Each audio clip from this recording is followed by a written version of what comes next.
All right, guys, what it do? Your boy is back on the grind another time, and I am in the garage again working on the Caprice right here. And today I hope to get maybe one, maybe two jobs done. Just depends on how long it takes me.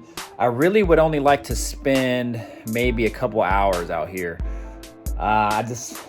When I keep going and I keep going, I end up finding myself out here for 4 or 5 hours, and it's like 6, 7 o'clock. Then there's one more thing I have to do. Then it ends up being about 7, 8 o'clock before I get inside. So what I'm going to do is I'm really going to try to stick to maybe 2 to 3 hours. Again, just focusing on just little things kind of here and there to get this thing ready for tune. My tune is booked, you guys. My tune is booked for not this Friday. I think today is the 24th of February. So next Friday, I think, is the 5th of March, if I'm not mistaken. So not this week, but next week, Friday, I have to do a dyno tune. I was hoping that I could get out of it, that I could just get it just tuned without using the dyno, just driving around and whatnot. But I'm no tuning expert, so I don't know. But my tuner, who I've been with forever, I mean, he's the one that's been tuning this car. I mean, he had this thing dialed in with the Pro Charger, and I never touched it ever again. I think there might have been some couple of additions that I made that I had to take back to him, and he would just kind of just do it for free. But as far as the dyno tune goes, there's no way I can get out of paying for that. I think he said just because of the different fueling that it's going to require to fuel this LSA, and just the different type of forced induction on it and stuff like that is different than the Pro Charger. So he has to really go in deep in depth and really get it tuned on the dyno and just get it dialed in. So yeah, so I have to get a dyno tuned. Plus is I get to kind of see what it's going to do. The negative side of it is I'm going to have to pay more money. Now, I was expecting to possibly pay that much for a tune if needed. So I had the money set aside for it. But after that, that's pretty much going to deplete my car funds, at least as of right now. So I had been saving for the wheels, and then I've been kind of saving for this just in case I needed to pay for a tune. And then I had just pennies left over, and I got something else, you guys, this time for the Chevelle, and I'll show you guys that here in a moment. But today also is going to be a parts video, as well, as I have picked up some parts that I'm going to use for the Caprice here, and I will show you guys this right now. All right, you guys, so here we go. Here are a stack of parts. Some parts that I actually had for a while. Actually, this is the only one that I had for a while, and the other ones I just got in. So we'll save this one for last. So I got a couple fittings right here, dash 6 fittings here. This is a 90 degree that goes into a hose end. I am looking at replacing my fittings that are on the side of the transmission. So the pressure line and the return line that goes inside of the transmission. I'm looking to replace those because I had a spare at the time when I replaced the transmission, when I got it all rebuilt and everything. I had these style fittings on there. However, the one end of the fitting was a barb fitting. It wasn't a hose fitting, but they had the same 90 degree, same dash 6 AN line. But once I had installed it, drove it around for a couple days, it was great. Then I went to the store, and it was up where I used to work, and I was probably 30 minutes away, and that area can get really busy with traffic. I was really trying to hurry up and get home. I got on the freeway and I punched the gas really hard, and I ended up blowing the line off the pressure side of the fitting, and it was a barb fitting, and I thought I could just put it on there and leave it, and it didn't work. So it was suggested that I put a clamp on it, and I didn't. But I had heard that with those barb fittings like that, and then with the fuel injection hose, or the the transcooler lines, you can use it as the same. They're not supposed to be able to come off. Well, it did. So anyways, I just clamped it down, hose clamped it down, and it's been great ever since. But it's always kind of like been in the back of my mind, like, man, what if that thing blows off again? And so anyways, I'm just gonna go ahead and probably try to replace it. The thing that sucks about it is it's kind of in a tight area, but it's probably gonna take me a while to do. I don't want to drop the transmission because I have to go through a whole other series of steps. When I got this exhaust done, it was pretty much just done in one piece, like the whole exhaust is all welded together. That's another thing that I want to do down the road. I want to get it kind of sectioned, so that way if I have to drop the transmission ever again, I can go ahead and just maybe take the center section of the exhaust out, and then that way I can get to the transmission a lot easier. And so we'll go ahead and probably get that attacked today. This is actually a like a heat shield. So I bought this heat shield. It's open like this end. So these are actually spark plug boot covers. So I have this same color on there now. They're just old, and since they're right next to the headers, they've kind of discolored in some areas and stuff like that, gotten dirty. So I bought these brand new. They're really, really cheap, you guys. They're probably like $8. So cheap upgrade, so might as well just replace them. But this does have an opening. This is almost exactly the same as this, except it just comes in a roll. And I got this to actually cover the power steering line that goes from the power steering all the way to my reservoir that's up in the corner of the car. Just because it's away from the headers, but you know, there's a lot of heat in that area, so I thought that maybe I would just cover it. The only sad thing is, and what sucks about it is I already filled it up with fluid, so so putting this on is probably going to be a little bit of a mess. But anyways, this is what I got there. Actually, let me show you the part number for these 90-degree hose end fittings, -6. This is part number for that. You guys can kind of see it. All this stuff here is made in China, you guys, from Amazon. This, if you just look spark plug boot covers or whatever, heat shield covers, these will come up. A lot of different manufacturers make these in different colors, so got that there.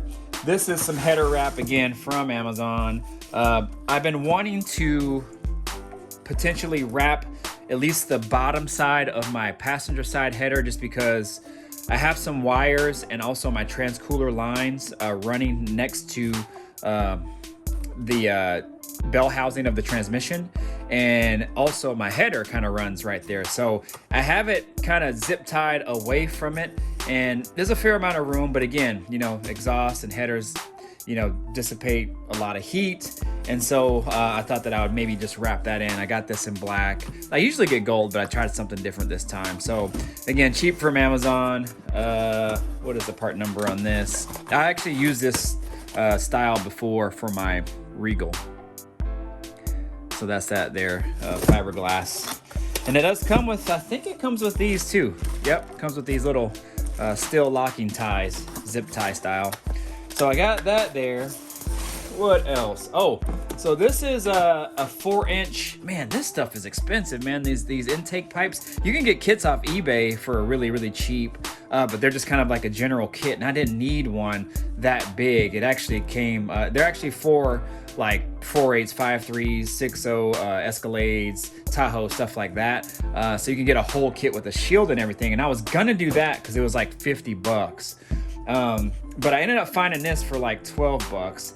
But I seen some for like 40 and 50 just for this right here, or even like an 11 or 12-inch one. I was like, man, those things are freaking expensive.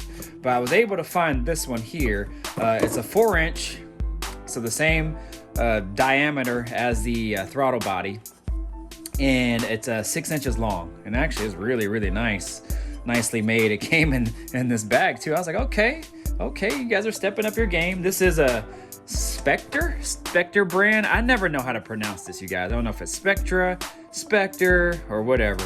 But anyways, I used to think that they were kind of cheaply made back in the days, but maybe it was just kind of because I just seen it everywhere at O'Reilly's or whatever a long time ago. But I've come to see that they actually make really, really, really good stuff, and I've been buying their filters and this kind of stuff a little bit more often. So but yes, so this is actually going to be part of my MAF pipe, or my intake pipe, and I was gonna go with a longer one, but again, just because of price and just because of room, I might not be able to.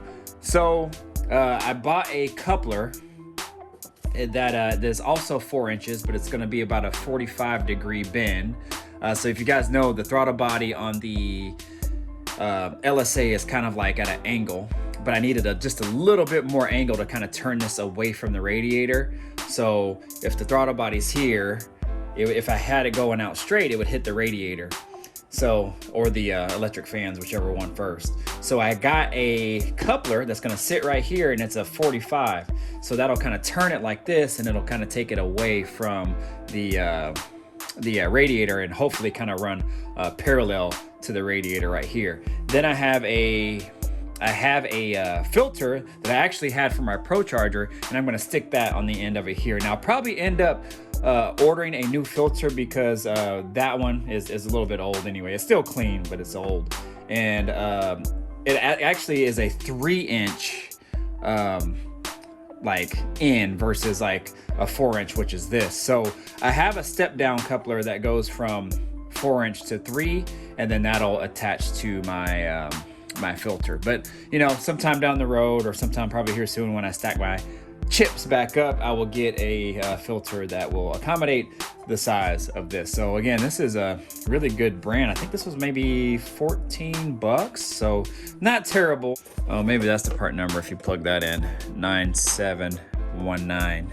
But if you just look at 4-inch intake pipe that's 6 inches long in this brand, it should come up. And then I ordered some clamps with it too. These are really, really cheap. And last but not least is this buddy right here. So I've had this for a little while, and it's for my speedometer. Since the swap, probably 3 years ago or more, I've never had a working speedometer. Now before, when I had my 305 in it, it worked fine. But since I have the 460E and it's an electronic transmission, it doesn't have the little input shaft for the cable to go in to kind of spin the gears and whatnot, and then, you know, relay the speed up to the back of the cluster. So this is where this comes into play. It's a Dakota Digital brand, ECD-200B2-1. I think BT stands for Bluetooth, if I'm not mistaken. But it's for GM. I think they make one for a Ford too. But this is it right here. I don't know if I haven't even opened it yet, guys. I think I did this, tore that tape just a little bit ago. But I know what they look like. That's why I never opened it. So yeah, this is kind of a true unboxing right here. I've never even looked at it. All right, so it looks like they give you this wiring harness of some sort. I don't know if this looks like it might go into the OBD2, possibly, maybe, yeah. And got this right here. So this is a speedometer cable. I'm assuming it probably goes from the box to the back of the cluster. Because this, I'll open this in a second. So this actually is a big box that has a end like this on here that will spin, and it calculates the electronic pulse from the transmission to the box, which will then, you know, turn the gears inside of this box, which will turn this and go straight to the cluster, and that's how you get your speed. So that's probably not the best way to explain it, but yeah. So I don't know if you guys need this part number. Let's go ahead and open this up.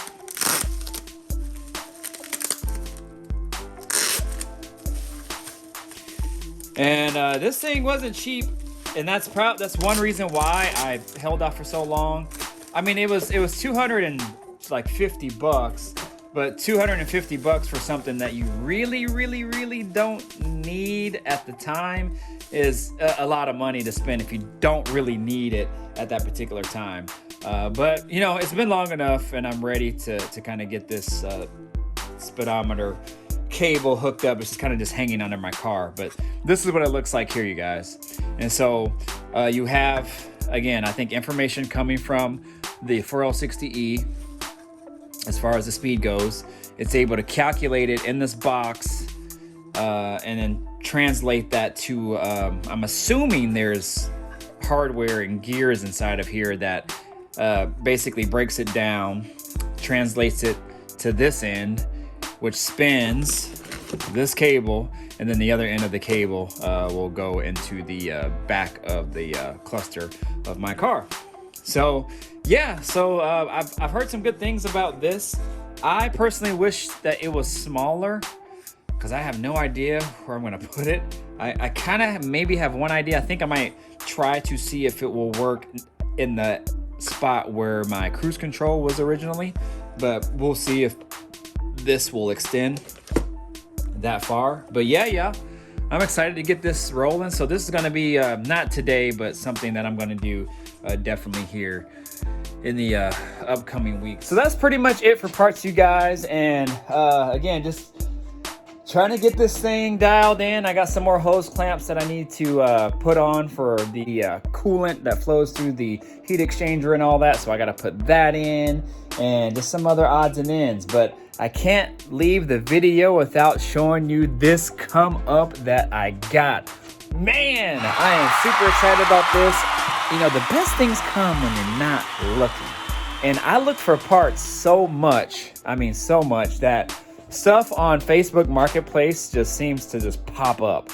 And I don't know how they know I'm interested in it. Maybe it's because of the things that I'm searching. But for the Chevelle, I already have seats for it. They didn't come with seats, but I bought seats. I bought a set of 2006 GTO bucket style seats. Great seats. I love them.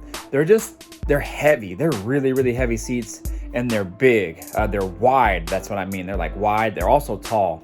And from the bottom, they're also tall. Like the brackets, the tracks and stuff, they're tall brackets.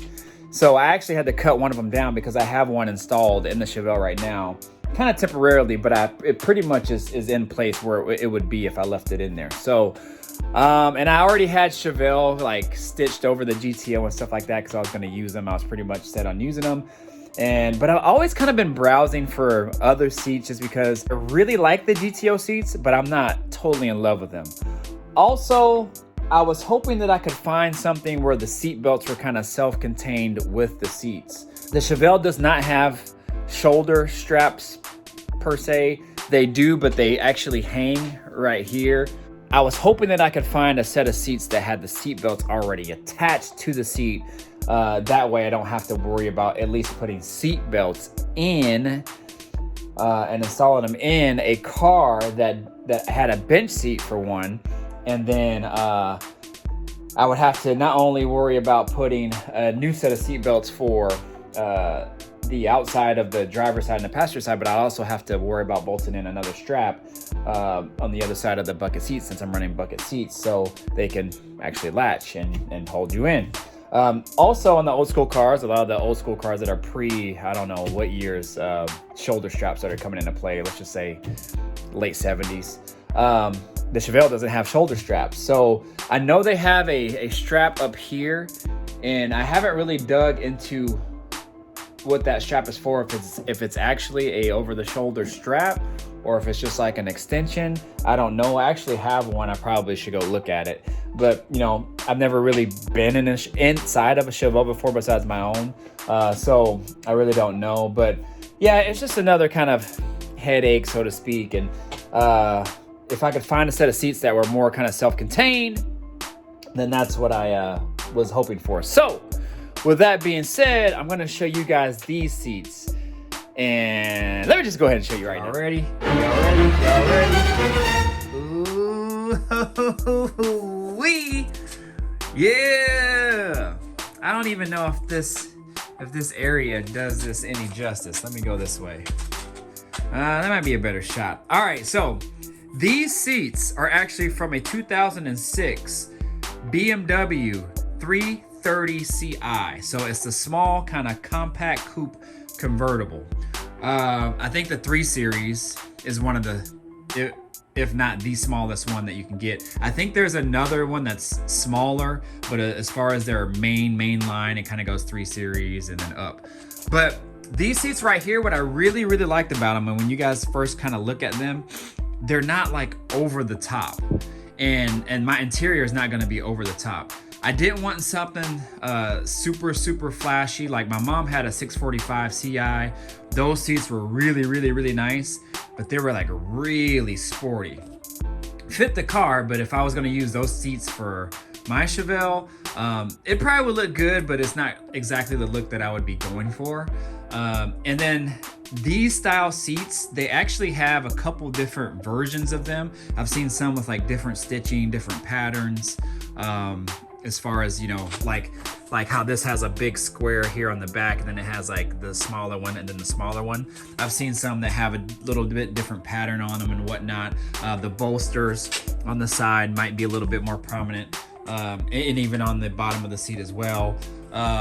You know, it just really depends. But out of all of them, I actually like these the best. Like I said, they're across from a race style-ish looking to something that's not too casual, you know, so to speak. So you can definitely tell they're a little bit more sporty, but not too much. Also, in regards to the seat belts, like I mentioned before, the seat belts are all self-contained inside of the seat itself. So you got the shoulder strap there, which is also adjustable, and then you have the buckle side over here. And so that's what I really liked about it, and that was like a huge plus and a win for me. The guy also gave me the pigtails so I can power the seats. They are heated also, and just this morning I was thinking about, yo, I didn't grab the buttons or the mechanism to run the heated seat. So I'm probably gonna have to figure something out. When I did more research, the heated seat button was a part of this whole like panel, and it had other stuff tied to it like defrost and all that and whatever for the car. So I probably wouldn't have really been able to use it anyway, or at least it wouldn't have been the look that I was going for. So what I'll probably have to do is try to find a set of buttons that I could use. The only thing that's tricky is that the heated seats on the BMW had 3 settings. So it had like a low, medium, and high. I don't know if I'm gonna be able to find a button like that. Maybe I'll just go to the junkyard and kind of walk around and see. I'm sure I'll come up with something, but at worst case, I could probably just find something that's like an on and off. So we'll see. We'll tack that when we get to it. So, but yeah, so I got the pigtails. This is a 16-way seat, and unfortunately, the buttons are on the other side. So this is actually the driver's side seat, but if you guys can see right there, it's a 16-way seat. Let me see if I can turn my flashlight on. All right, y'all, so I got my light on. So if you guys can see there, it has settings right there, 1, 2, and 3, and then it has all of your different directions that it goes. It has your lumbar, I think, for the back. It has you know, the front, back, up and down for the front of the seat, up and down for the rear of the seat, kind of by where your butt would be, and then obviously front and back. And then I think this is for the back, your upright position. You can go front and back, and that up and down right there, that arrow that's up and down, that is actually for this right here, I believe. So, or wait, it could be for the headrest, because I think the headrests are motorized also too. So I'm not real sure, but I know these right here, these go up and down, and I know these go up and down. So I'll really just have to figure that out. Man, I am loving these seats. I'm so happy that I was able to score these seats, and I jumped on them quick, you guys. I mean, it was literally posted within a day, and I hit them up. So, oh, this might be 16-way. Let's see. Oh yeah, this thing comes in and out too, you guys. In and out. So this could be a 16-way seat. Man, loving it. And the condition of them are great. The only issue with it would be right here. Now this is the driver's side, so I don't know if I'm gonna be able to do anything about that to fix it. What I might do is see if I can maybe buy another one of these coverings, and then I would just take this cover off and put it back on, and I'll be good to go. The bottom of it down here seems pretty legit, and everything else seems pretty good. So I'll probably just condition them first, see how it is, and then just call it good from there. But man, loving these seats. I am super excited about these, you guys. And man, they're in such good shape. And another plus before I let you guys go, is look how low profile those tracks are. Now the GTO seats sat way higher than this. Not only did they have a track on the GTO seat, but they also had a little like 90-degree flange on the back side. And I think that the flange was actually had a hole in it, and that's where it bolted into the floor.